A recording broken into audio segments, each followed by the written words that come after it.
امام ابن عساکر نے کہا کہ صحیح ہے، صحیح ہے، وہ حدیث صحیح نہیں ہے. کیوں؟ اس لیے کہ اللہ کے رسول کے زمانے میں یزید بن معاویہ پیدا ہی نہیں ہوا تھا.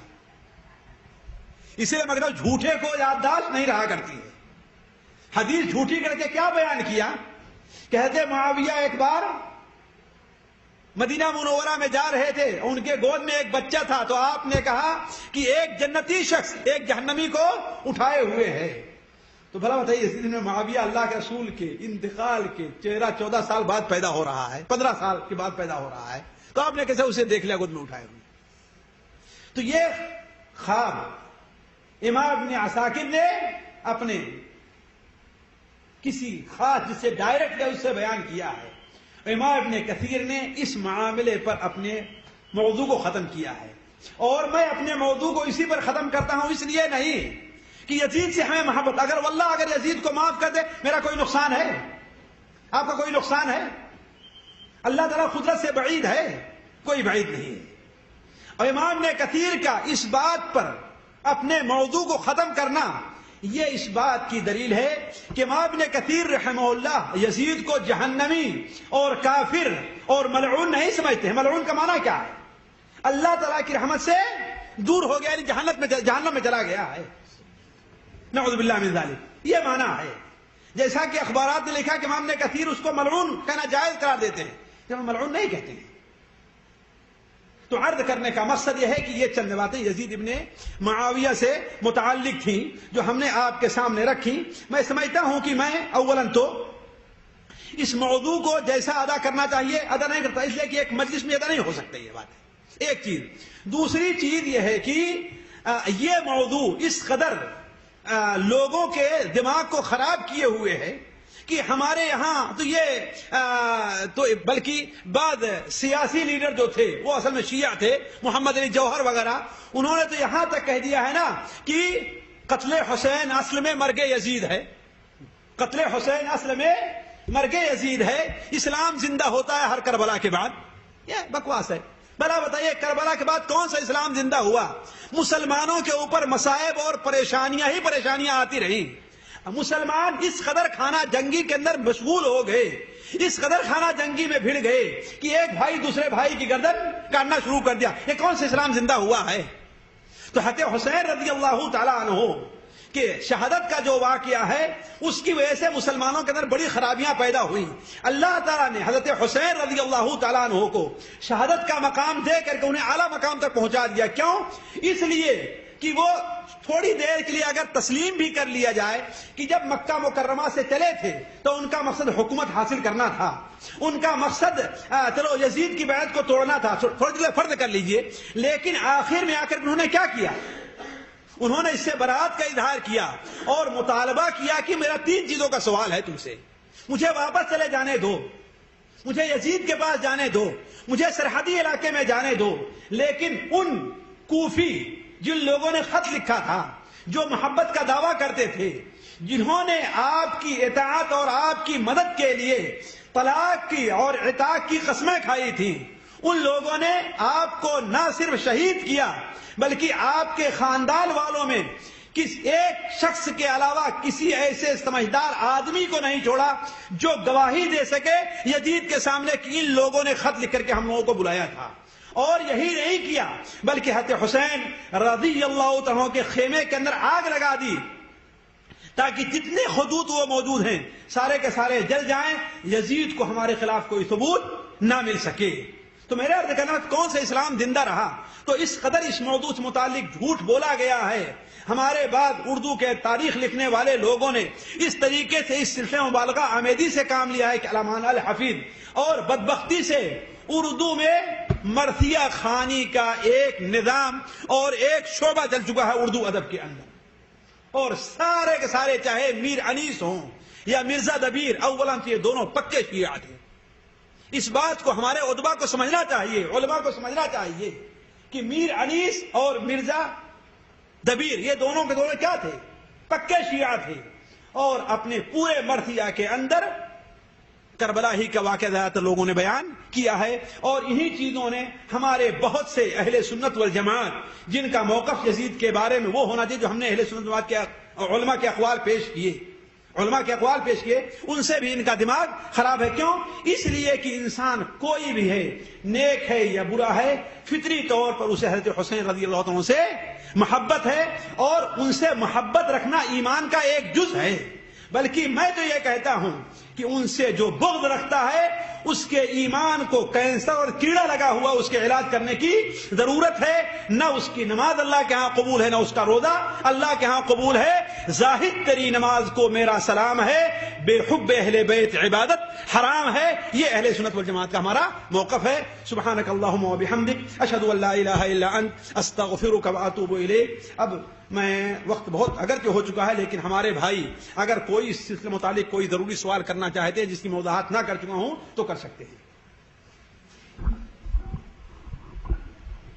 جزاکم اللہ خیر، احسن الجزاء۔ حضرات، یہ تھے وہ تاریخی شواہد جو فضیلت شیخ مقصود الحسن فیضی حفظہ اللہ نے ہمارے سامنے بیان فرمائے ہیں۔ اللہ رب العالمین شیخ کے علم و عمل میں اضافہ فرمائے، شیخ کو جزائے خیر سے نوازے، اور دین اسلام کی اسی طرح صحیح تربیت کرنے کی ہم لوگوں کی، امت مسلمہ کی مزید توفیق عطا فرمائے۔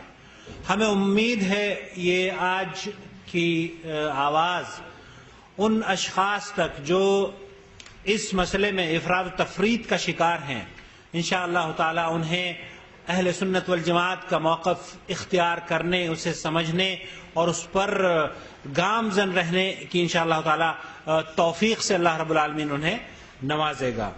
آپ حضرات کے لیے انشاءاللہ تعالی اب چونکہ رمضان اور حج کا سیزن ختم ہو گیا ہے، اور اب دروس کا سلسلہ انشاءاللہ تعالی پھر اسی طریقے سے اس کا آغاز کیا جائے گا باذن اللہ تعالی۔ آئندہ جو آنے والی جمعرات ہے، 1 جنوری کو عشاء کی نماز کے بعد انشاءاللہ شیخ توصیف الرحمان صاحب تشریف لا رہے ہیں۔ کلو 14 پہ جو آڈیٹوریم ہے، اس آڈیٹوریم میں شیخ توصیف الرحمان کا خطاب ہوگا، اور جو حضرات وہاں پر تشریف لائیں گے ان کو وہ طارق جمیل کی آواز کی جو ریکارڈنگ یا کیسٹ ویڈیو سی ڈی جو ہم نے ریکارڈ کی تھی رمضان میں، وہ انشاءاللہ تعالی بطور تحفہ ہر آنے والے کو پیش کی جائے گی۔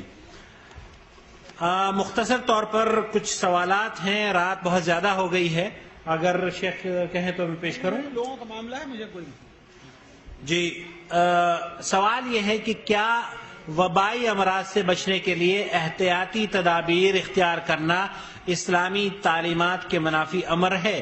کیا پیغمبر اسلام نے کسی کوڑ کے مریض کے ساتھ ایک ہی تھالی میں کھانا کھایا تھا اور اسی دوران ان کا ہاتھ بار بار اس مرض میں مبتلا شخص کے ہاتھ کو چھو رہا تھا؟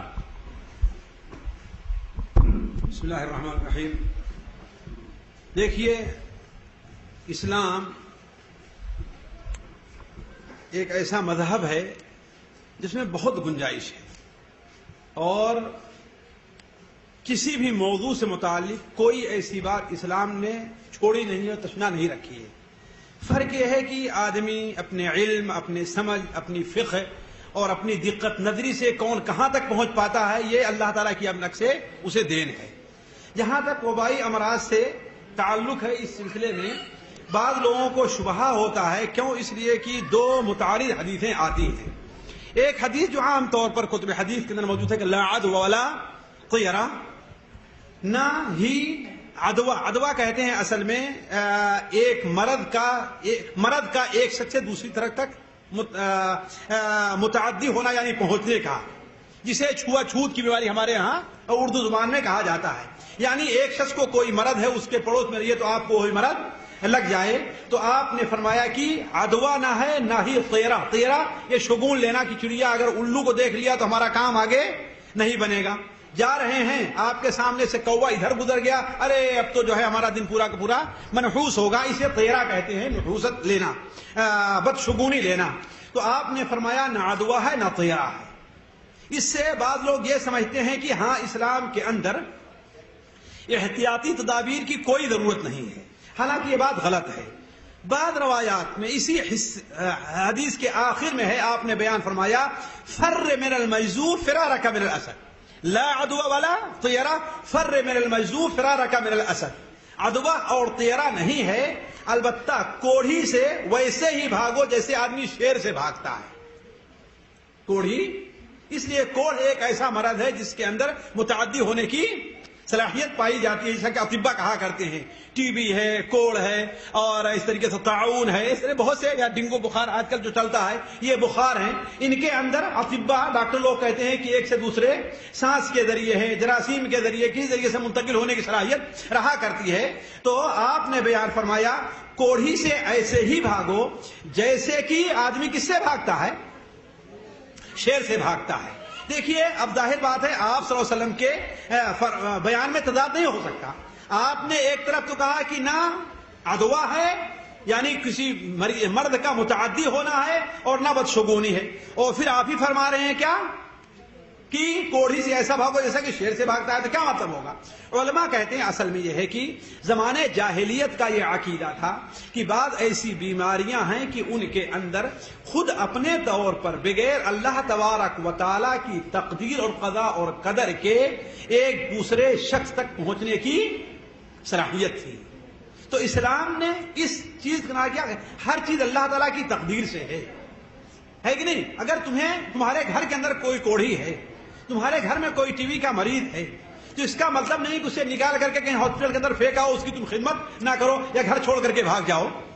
نہیں، اگر تمہاری تقدیر کے اندر اس مرض کا لگنا ہوگا بھی تو تمہارے گھر میں کوئی کوڑھی نہیں ہوگا، پھر بھی تمہیں مرض لگ جائے گا، ہے کہ نہیں؟ اس لیے کہ جتنے لوگوں کو ٹی وی ہوتی ہے، کوئی ضروری نہیں کہ ٹی وی انہیں کسی کے پاس ہی سے ہو کر کے آئی ہو، ان کے اندر کوئی خرابی تھی، اس سے پیدا ہو گیا۔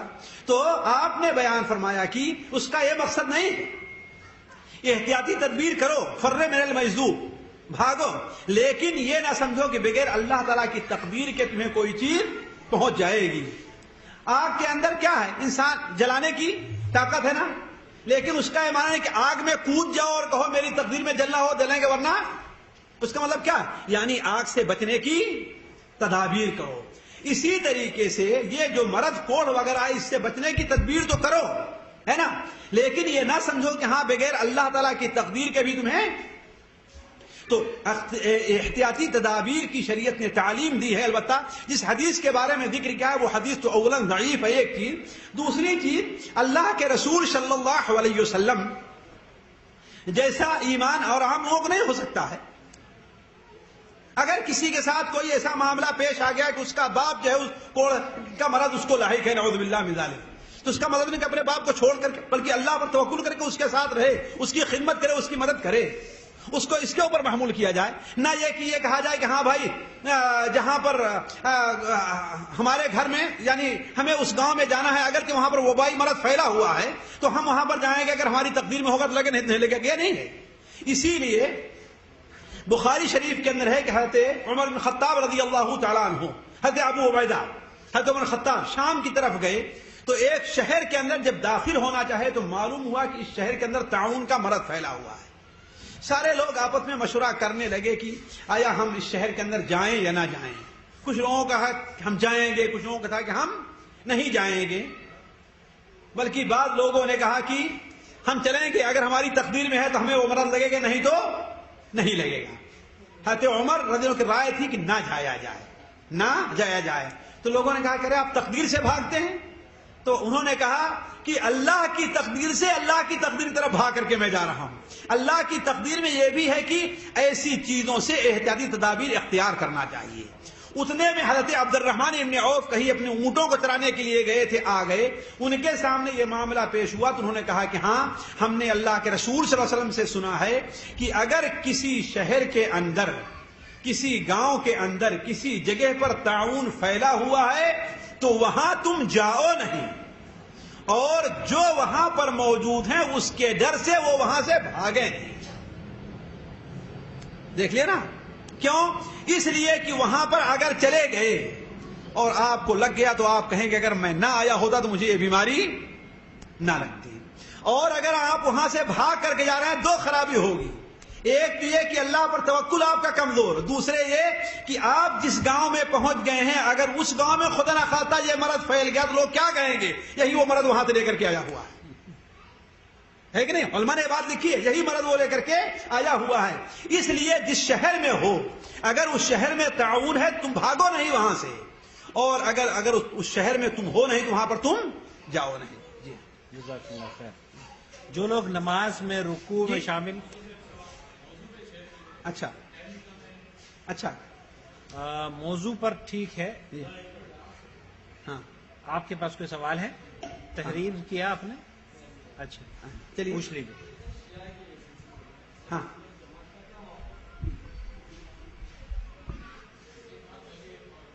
جی اصل میں دیکھیے، پہلے ان کے ساتھ آتے ہیں آپ کے۔ شروع میں شیعہ اور رافضی میں فرق تھا۔ شیعہ وہ حضرات تھے جو حضرت علی رضی اللہ تعالی عنہ سے محبت کا دعویٰ کرتے تھے، انہیں خلافت کا زیادہ حقدار سمجھتے تھے، انہیں بعد ان میں سے حضرت ابو بکر و عمر سے افضل سمجھتے تھے، لیکن حضرت ابو بکر و عمر سے براءت کا اظہار نہیں کرتے تھے، ان کو گالیاں نہیں دیتے تھے، انہیں کافر منافق نعوذ باللہ من ذالک، انہیں فاسق و فاجر نہیں سمجھتے تھے۔ یہ شیعہ لوگ کہلاتے تھے۔ رافضی یہ وہ لوگ ہوئے جنہوں نے رفض انکار کر دیا، حضرت ابو بکر عمر کوئی فضیلت ہی نہیں ہے۔ یہ شروع میں رہا ہے، لیکن آج عمومی طور پر جو شیعہ پائے جا رہے ہیں وہ تقریباً سارے کے سارے رافضی ہیں۔ اثنا عشریہ شیعہ جو ہے اس کی بنیاد ہی رفض کے اوپر ہے۔ دوسری بات جو آپ نے کہی اہل سنت والجماعت کا جو موقف ہے کہ دیکھیے اس میں دونوں میں فرق کیا جائے گا۔ ابھی میں اس حج کے موقع پر شیخ ابن عثیمین رحمہ اللہ کا ایک فتویٰ پڑھ رہا تھا، شیخ ابن عثیمین رحمہ اللہ کا ایک فتویٰ پڑھ رہا تھا، اور اسی سے متعلق تھا کہ ایک شخص شیعہ تھا وہ اہل سنت والجماعت ہو گیا، وہ کہتا تھا کہ ہم نے جو ہے اس زمانے میں صحابہ کرام کو برا بھلا کہا تھا اور گالی دیتا تھا اور ہم نے یہ کیا وہ کیا۔ تو اس سے متعلق انہوں نے پوچھا کہ کیا جو تم نے کیا ہے اسے تم حق سمجھتے تھے؟ کہا کہ ہاں بالکل میں اسے حق سمجھتا تھا۔ کیا تمہارے پاس اس کے خلاف کوئی دلیل آئی تھی؟ کہا کہ نہیں آئی تھی۔ کہا تب تو جاؤ، اللہ تعالیٰ تمہاری اس غلطی کو معاف کرے گا۔ تو یہاں سے میرا اپنا علماء کے قول کے مطابق یہ ہے کہ علماء میں ان کے اور عوام اور جہال کے اندر فرق کیا جائے گا۔ جو عوام اور جہال قرآن کو حق مانتے ہیں، اللہ کے رسول صلی اللہ علیہ وسلم کی رسالت کا اقرار کرتے ہیں، اور پیٹ پرست، مال پرست، نفس پرست، کرسی پرست علماء نے انہیں دھوکے میں رکھا ہے، ان کے کہنے میں آ گئے ہیں، تو انشاءاللہ ان لوگوں کا معاملہ اللہ کے سپرد کر دینا چاہیے کہ اللہ تعالیٰ ان کے ساتھ کیسے نپٹے گا۔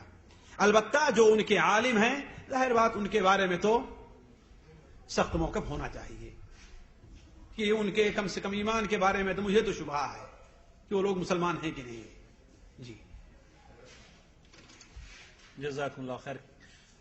جب ہم یزید رحمۃ اللہ علیہ کے بارے میں مثبت سوچ رکھتے ہیں تو ان کے نام کا اپنے بچوں کے لیے کیوں انتخاب نہیں کیا جاتا، اور علماء کی جانب سے اس کی ترغیب کیوں نہیں دی جاتی؟ دیکھیے اصل میں یزید ایک ایسا نام ہے جس کی قرآن اور حدیث میں کوئی فضیلت نہیں وارد ہے، کوئی فضیلت وارد نہیں ہے کہ ہاں بھائی وہ نام رکھا ہی جائے، ایک چیز۔ دوسری چیز یہ ہے کہ ہم یزید سے اس قدر محبت کا اظہار کہاں کرتے ہیں کہ ہم اس کے نام پر اپنا نام رکھیں، ایک چیز۔ تیسری چیز یہ ہے کہ یہ جو آئی ہے خصوصاً ہمارے ہندو پاک میں، یہ آخری زمانے میں آئی ہوئی ہے۔ آج بھی سوڈان وغیرہ میں ہے، سعودیہ میں یزید نام رکھتے ہیں، سوڈان میں عام طور پہ یزید نام رکھا جاتا ہے، تو یہ جی یہاں پر بھی رکھتے ہیں۔ تو یہ ہمارا دیکھیے ہندوستان پاکستان کا ماحول شیعیت سے بہت زیادہ متاثر، وجہ اس کی کیا تھی؟ ہمارے یہاں مغل حکومت جو آئی تھی، مغل حکومت کے ساتھ ہندوستان میں شیعیت نے اپنے مکمل اڈے، اس لیے ہمایوں کو جب شیر شاہ سوری نے بھگایا تھا دوبارہ آیا تھا تو شیعوں ہی کی مدد سے آیا تھا، وہ ہمایوں شیعوں ہی کی مدد سے آیا تھا۔ اسی لیے دیکھیں گے عمومی طور پر جتنے نواب، اب میں ہندوستانی ہوں اس لیے وہاں کے علاقے جانتا ہوں، پاکستان نہیں جانتا، جتنے نواب تھے وہ رامپور کے ہوں، لکھنؤ کے ہوں، پٹنہ کے ہوں، حیدرآباد کے ہوں سارے کے سارے شیعہ تھے. ہے بات صحیح کہ نہیں صحیح؟ سارے کے سارے کیا تھے؟ شیعہ تھے عام طور پر. کیوں؟ اس لیے کہ مغل حکومت جو قائم ہوئی تھی وہ شیعوں کے دور، ہمایوں کے بعد شیعوں کے دور پر قائم ہی ہوئی تھی. اس لیے ان کے ساتھ آئے اور اپنا زہر سنیوں میں پھیلاتے گئے. اس سے جو اپنے کو سنی کہتے ہیں مسلمان بہت سے، وہ بہت بڑی جماعت اس سے متاثر ہو گئی اور اپنا نام نہیں رکھتی ہے اور یزید کے بارے میں غلط خیالات رکھتے ہیں. ایک چیز. دوسری چیز، میں ابھی ان دنوں میں تاریخ پڑھ رہا تھا تو مجھے ملا عبداللہ ابن جعفر ابن ابی طالب. یہ کون ہے؟ حضرت حسین کے چچا بھائی ہے نا. ان کے بیٹے کا نام معاویہ تھا. کیا نام تھا؟ معاویہ تھا. اور ان کے پوتے کا نام یزید تھا. ان کے پوتے کا نام یزید تھا. آج آپ تاریخ کی کوئی کتاب، بلکہ بایزید بسطامی بہت بڑے صوفی مانے جاتے ہیں نہیں، ہر آدمی ان کا نام جانتا ہوگا. وہ ابو یزید تھے، ہے کہ نہیں؟ بایزید بسطامی لکھا جاتا ہے کہ نہیں لکھا جاتا؟ ہر کوئی بھی تصوف کتاب اٹھا کر کے دیکھ لیجئے ان کا نام آ رہا ہے. یہ سنی لوگ ان کا نام لے رہے ہیں ابو یزید بسطامی. ابو یزید ان کا نام یزید ہے. کتب ستہ جو 6 کتابیں حدیث کی مشہور ہیں ان میں ابن ماجہ ان کا نام کیا تھا؟ محمد ابن یزید تھا. کیا تھا؟ محمد ابن یزید ابن ماجہ. آپ تاریخ کی نہیں بلکہ حدیث پر جو کتابیں لکھی گئی ہیں اس کی ایک فہرست آپ دیکھ لیجئے. ایک معمولی سی کتاب، مشہور کتاب جو اتنی موٹی ہے، تقریب التہذیب، اٹھا کر کے دیکھ لیجئے تو آپ کو یزید کے 20 نام ملیں گے. ایک دو نہیں، 20 نام ملیں گے. تو یہ اصل میں یہ آج ہمارے ہندوستان پاکستان کے اندر یہ ماحول بنا ہوا ہے کہ یزید نام لوگ رکھنا نہیں رکھتے ہیں. اور یزید ہی نہیں، کتنا نام لوگ نہیں رکھتے ہیں، بہت زیادہ نہیں رکھتے. ایک دو نہیں ہے، صحابہ کرام کے سارے نام لوگ رکھ رہے ہیں. اب بتائیے کہ سنیوں میں عباس کتنے لوگوں کا نام ہوگا؟ بتائیے. شاید یہ آپ کو مل جائے کوئی، ہے نا. لیکن شیعوں کے اندر عباس آپ کو، لیکن سنیوں میں کوئی عباس ملے گا آپ کو؟ کسی جگہ آپ کسی سنی کو آپ نے عباس شاید نہیں دیکھا ہوگا آپ نے. اس طریقے سے اگر ہم گنانے لگے جو صحابہ کرام کے نام تھے بڑے مشہور ہیں، ان میں بہت سے نام آپ کو نہیں ملیں گے. تو یزید نام اولا تو اس کی کوئی فضیلت نہیں قرآن اور حدیث میں، ہے کہ نہیں ہے؟ کہ وہ ہم نے جیسے عبداللہ کی ہے، عبد الرحمن کی ہے، اس کی فضیلت ہے. یا حسن حسین، اللہ کے رسول نے حسن حسین نام رکھا، ہے کہ نہیں ہے؟ اللہ کے رسول نے اپنے بیٹے کا نام ابراہیم رکھا، طیب رکھا، طاہر. تو ان کی نام ان کے ذرا ایک اصل ہے کہ نہیں ہے؟ لیکن یزید کی کوئی ایسی فضیلت نہیں ہے. یزید کی کوئی ایسی فضیلت نہیں ہے. ایک چیز. دوسری چیز، ہمارا ہندوستان پاکستان کا ماحول شیعیت سے متاثر ہے، اسے دوسری جگہوں میں نام رکھا جاتا ہے. چوتھی بات آپ یہ دیکھیے کہ یہ نام صرف ہمارے ہندوستان پاکستان بلکہ ہی میں نہیں رکھا جاتا، بلکہ تاریخ میں آج سے پہلے جائیں تو بہت کچھ نام بڑے بڑے علماء اہل سنت والجماعت کے ان کا نام یزید یا ان کے باپ کا نام ان کے بیٹے کا نام یزید رہا ہے. جی بھائی دیکھیے، جو کوئی کہتا ہے میں اسے منع نہیں کرتا، اور جو کوئی نہیں کہتا میں اسے کہلواتا نہیں. جو کوئی کہتا ہے میں اسے منع نہیں کرتا. امام غزالی رحمہ اللہ جو بڑے مشہور ہیں، ہر آدمی ان کا نام جانتا ہے. ان کا ایک فتویٰ ہے لمبا سا، اس کا ہم نے ترجمہ کیا ہے. شاید سال بھر میں میرا کوئی کتاب سے یزید سے متعلق آ جائے جن میں یہ ساری باتیں میں تفصیل کے ساتھ لکھوں گا. اس کا ترجمہ کیا ہے، میرے پاس کہیں موجود بھی ہوگا.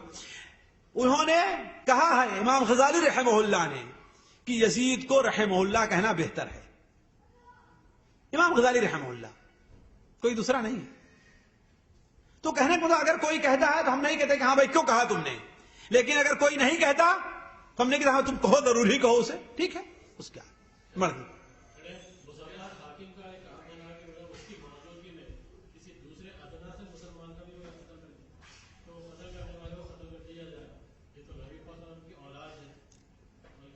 اسی لیے بھائی، اسی لیے تو ہم کہتے ہیں نا کہ اس کی بہت بڑی غلطی ہے. ہم نے کہا اپنے بیان میں کہا ہم نے بہت بڑی غلطی ہے.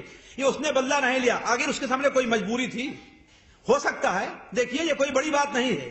حضرت حسین افضل تھے کہ حضرت عثمان افضل تھے اہل سنت والجماعت کے نزدیک؟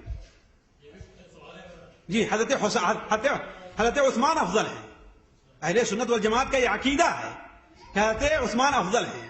لیکن حضرت عثمان کے قاتل حضرت علی رضی اللہ تعالیٰ کے ساتھ قتال لڑائی کرتے رہے. حضرت علی انہوں نے قتل نہیں کیا تو کوئی مجبوری تھی. دوست عزیز ہم نے کوئی مجبوری رہی ہو اس لیے تو کہتے ہیں ہم اس معاملے کو چھیڑتے ہی نہیں. اس کا معاملہ اللہ کے حوالے کرتے ہیں. اپنے سارے گناہوں کو لے کر اللہ تعالیٰ کے پاس پہنچ گیا ہے وہ. اللہ اس سے نپٹے. ہم سے قیامت دن اللہ تعالیٰ یہ نہیں پوچھے گا تم نے یزید کو لعن پورا بھلا کیوں نہیں کہا, یہ یزید کو رحمہ اللہ کیوں نہیں کہا. ہم سے نہیں پوچھے گا یہ. ہم تو یہی کہتے ہیں اہل سنت والجماعت کا یہی موقف ہے عام لوگوں کا یا محققین کا کہ نہ تو اسے برا بھلا کہا جائے اور نہ اسے محبت کا دعویٰ کیا جائے. جی بہت فرق ہے, زمین آسمان کا فرق ہے.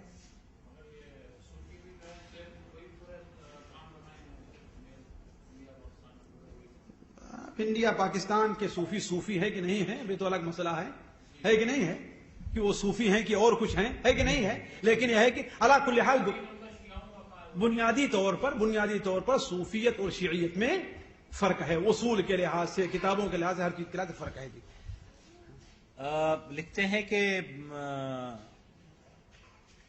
منصف میں بکرا خریدا کے عنوان پر شائع ہوا کہ اس ماہ بقرعید کے موقع پر نئی دہلی میں فلمی ستاروں عامر خان, سلمان خان اور شاہ رخ خان کے نام سے منسوب بکرے 40 سے 80 ہزار روپے کے درمیان فروخت ہوں گے. یہ نیا رجحان کیسا ہے اور کیا ایسا کرنے والوں کی قربانی قبول ہوگی؟ قبول قربانی کا معاملہ, ان کا معاملہ یہ ہے کہ ہم مسلمانوں کی بے وقوفی, ان کی جہالت اور ان کے خیالات کی پستی کے اوپر رونا روئیں اور کیا کریں. اب مسلمانوں کے قائد جب سلمان خان اور شاہ رخ خان جیسے لوگ بن جائیں تو اس حکومت, اس قوم کی تباہی اور بربادی کے علاوہ اور کیا نتیجہ نکلے گا. ایسے لوگ تو سلمان خان اور یہ تو یزید سے لاکھوں گنا برے اور بدتر ہیں, لاکھوں گنا برے اور بدتر ہیں. یہ لوگ مسلمان بھی ہیں کہ نہیں ہیں.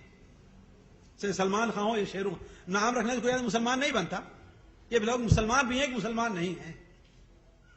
یہ تو یزید سے لاکھوں گنا بدتر ہیں. یہ لوگ جس فحاشی اور بے حیائی اور بدتمیزی کا جو ہے یہ لوگ پرچار کر رہے ہیں قوم کے اندر الامان الحفیظ اور ڈٹھائی کے ساتھ, اور ہمارا مسلمان نوجوان طبقہ اس قدر بگڑ گیا ہے واللہ اس بات کے اوپر تو رونا آتا ہے کہ مسلمان ہمارا کہاں تک پہنچ گیا ہے. نعوذ باللہ من ذالک.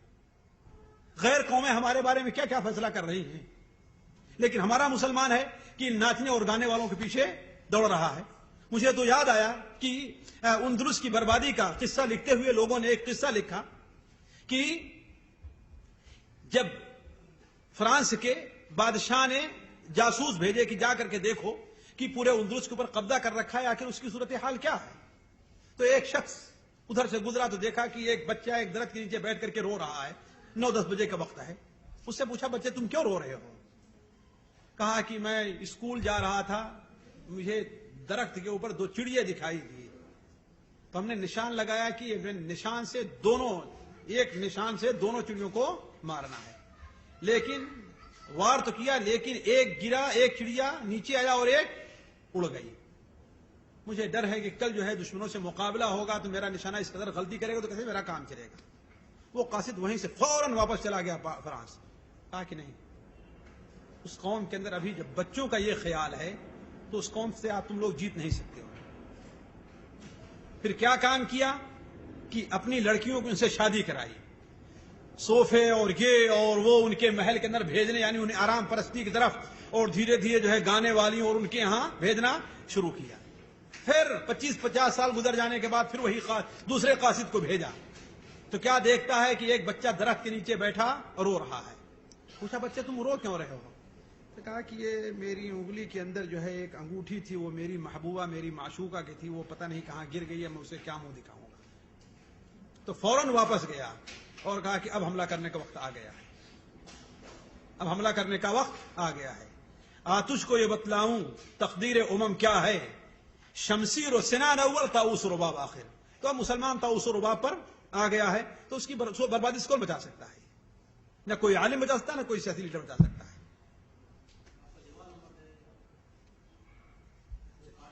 جی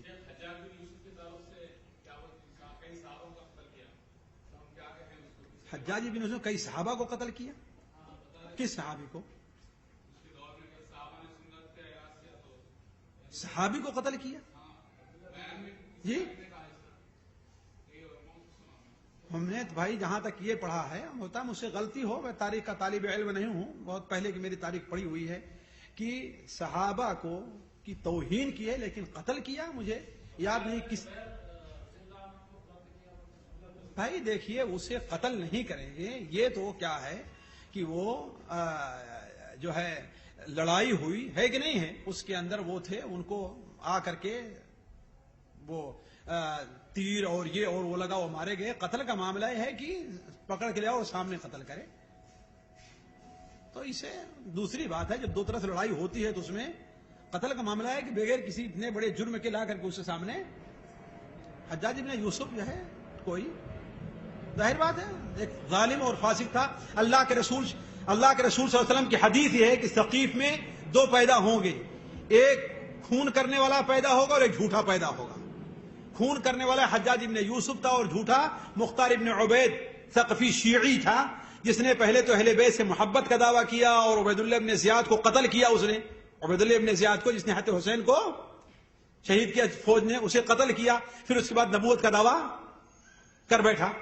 تو یہ دونوں گزرے ہیں، ان سے محبت نہیں بلکہ ان سے تو انسان کو اپنے دل کے اندر بغض، جیسا کہ امام ذہبی رحمہ اللہ علیہ النبرہ لکھا ہے کہ ہم اس سے محبت نہیں کرتے بلکہ اس سے اللہ کے لیے بغض رکھتے ہیں. البتہ یہ کہا کہ وہ مسلمان ہے، اس کے اندر بات خوبیاں بھی تھی، جسے قرآن کا بڑی عزت کیا کرتا تھا، بڑا احترام کرتا تھا قرآن کا.